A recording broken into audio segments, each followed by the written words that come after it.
সুস্থ ছিলেন সেই সময়ে আপনি আপনার প্রিয় বিবি হযরত আয়েশা রাদিয়াল্লাহু তাআলা আনহার কোঠরে উপস্থিত ছিলেন আর একটি চারপায়ে খাটের উপর শুয়েছিলেন। হযরত আবু বকর সিদ্দিক রাদিয়াল্লাহু তাআলা আনহু বললেন, রাসূলুল্লাহ সাল্লাল্লাহু আলাইহি সাল্লামকে সেই স্থানে দাফন করা হবে যেই স্থানে আপনি ইন্তেকাল করেছেন, আর সেই জন্য সেই চারপায়ে খাটকে সেখান থেকে সরানো হলো যেখানে আপনি শুয়েছিলেন। তারপর সেই স্থানে আপনার এই কবর মুবারক তৈরি করা হলো। এরপর রাসূলুল্লাহ সাল্লাল্লাহু আলাইহি সাল্লামকে হযরত আলী রাদিয়াল্লাহু তাআলা আনহু এবং অন্য আর এক সাহাবী মিলে গোসল দিলেন, আর তারপর আপনি সাল্লাল্লাহু আলাইহি সাল্লামের শরীর মুবারককে হযরত আয়েশা সিদ্দিকা রাদিয়াল্লাহু তাআলা আনহার কোঠরে দাফন করা হলো। এরপর যখন হযরত আবু বকর সিদ্দিক রাদিয়াল্লাহু তাআলা আনহুর শেষ সময় চলে আসলো এবং আপনিও এই দুনিয়া থেকে ইন্তেকাল করে চলে গেলেন, তখন আবু বকর সিদ্দিক রাদিয়াল্লাহু তাআলা আনহুকে রাসূলুল্লাহ সাল্লাল্লাহু আলাইহি সাল্লামের পাশে দাফন করা হলো।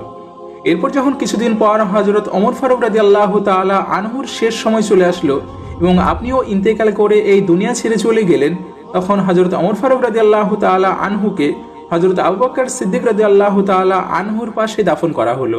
আর এমনই ভাবে একই স্থানে তিনটি কবর তৈরি করা হলো। যেমন কি আমরা আপনাদেরকে প্রথমে জানিয়েছি যে হযরত আয়েশা সিদ্দিকা রাদিয়াল্লাহু তাআলা আনহার কোঠরে রাসূলুল্লাহ সাল্লাল্লাহু আলাইহি সাল্লাম এবং হযরত আবু বকর সিদ্দিক রাদিয়াল্লাহু তাআলা আনহুকে দাফন করে দেওয়া হয়েছিল।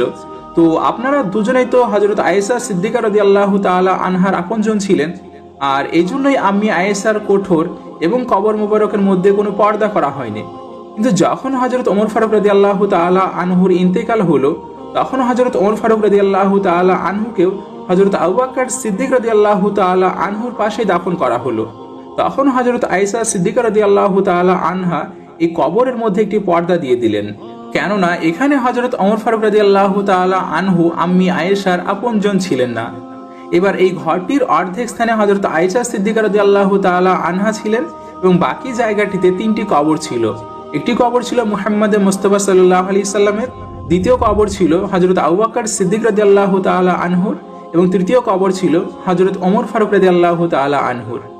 আপনাদেরকে আরেকটি কথাও জানিয়ে রাখি যে এখানে যে তৃতীয় কবর ছিল সেখানে হযরত আয়েশা সিদ্দিকা রাদিয়াল্লাহু তাআলা আনহার ইচ্ছে ছিল যে এখানে তার ওই কবর মুবারক হবে, কিন্তু হযরত ওমর ফারুক রাদিয়াল্লাহু তাআলা আনহু এই স্থানটিকে পাওয়ার জন্য আম্মি আয়েশার কাছে দরখাস্ত করেছিলেন, আর এই জন্য এই স্থানটি হযরত আয়েশা ওমর ফারুক রাদিয়াল্লাহু তাআলা আনহুকে দিয়ে দিয়েছিলেন।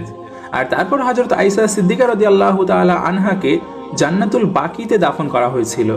এরপর হযরত আয়েশা সিদ্দিকা রাদিয়াল্লাহু তাআলা আনহার ঘরের যে ছাদ ছিল সেটিও দুর্বল হয়ে গিয়েছিল, আর একবার খুব জোরে